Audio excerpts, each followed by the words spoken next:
I did this meditation a little bit differently. I've used these in retreats that I've done, and I've moved past those first 5 paragraphs and really got into the meditation part of the lesson, I believe, which starts around paragraph number 6. So I thought we would talk about those first 5 paragraphs.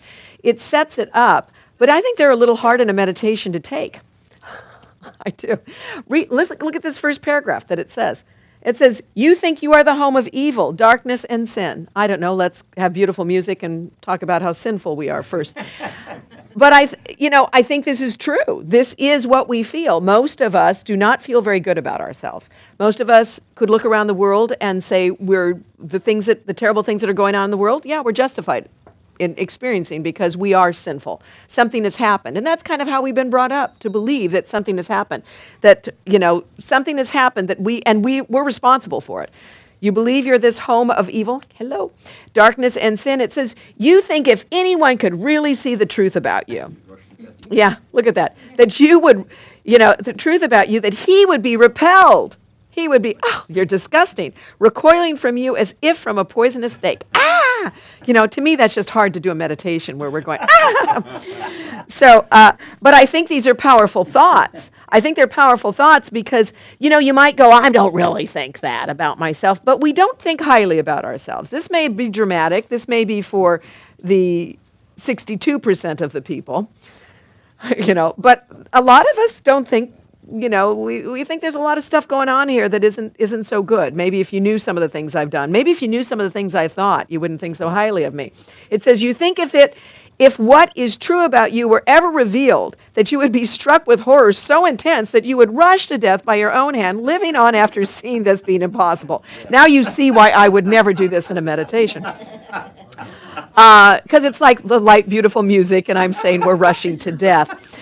But, the fact is, this is a very dramatic way. And sometimes the Course is dramatic, pretty dramatic. And this is a pretty dramatic statement here, where we think we've done something terrible. And so in some ways, if you're going, no, I wouldn't do that. Well, good. I'm glad you're kind of feeling like that. I'm glad you're feeling a little better about yourself than this is saying. Because to me, that means we're moving. We're moving in the right direction. I'm working on it. This is not unforgivable. I've made mistakes, this is true. Have I made poor choices? Yes. Have I been unkind? Yes. But that's not the reality of me. And that's what we have to start realizing about ourselves. Now, if I can begin to realize that for myself, because I'm inside me, and know this, maybe I could know that for other people when they act so hateful or hurtful, that this is really not them either. And that could just at least give them the break that they need, and certainly the break we need, for the Holy Spirit to come rushing into our minds and to help us. It goes on to say that the fact is, though, if we did not believe this, we would turn to God. The fact is that we do, at some level, believe this, or we don't.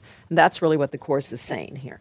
As it says in that second paragraph, these are beliefs so firmly fixed that it is difficult to help you see that they are based on nothing. We think there are some very evil people out there. But it's interesting how the media has changed. If you've noticed movies now, there's no clear-cut bad guys and good guys anymore. The bad guys, they often you'll tell backstories about the bad guys, and you kind of have a compassion for them. You go, I kind of see why you went there. Don't like where you went, but I get why you went there.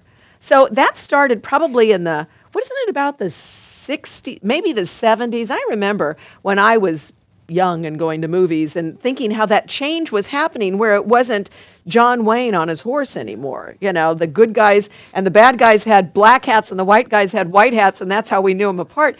Now we found more complex characters starting in the 70s and 80s, and we had these, people who weren't so bad. We learned about them. We knew something about them. So it kind of became an interesting evolution in us. And I think that's kind of what the Course is getting on here, is this evolution. We're starting to realize that we're this mixture. Now, what happens to us, as the Course would say, is when we go too far, where we don't take the Holy Spirit's hand, we think we're awful.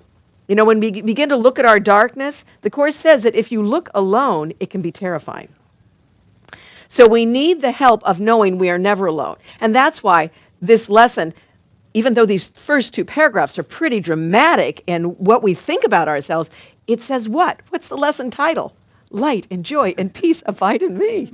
It's pretty whoa. Yeah, no, it just told me people would be recoiled by me too, like as from a poisonous snake.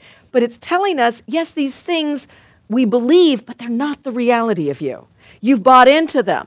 Maybe you've had a lot of ancient learning about this, but this isn't the reality about you. So that's what's kind of interesting about this lesson.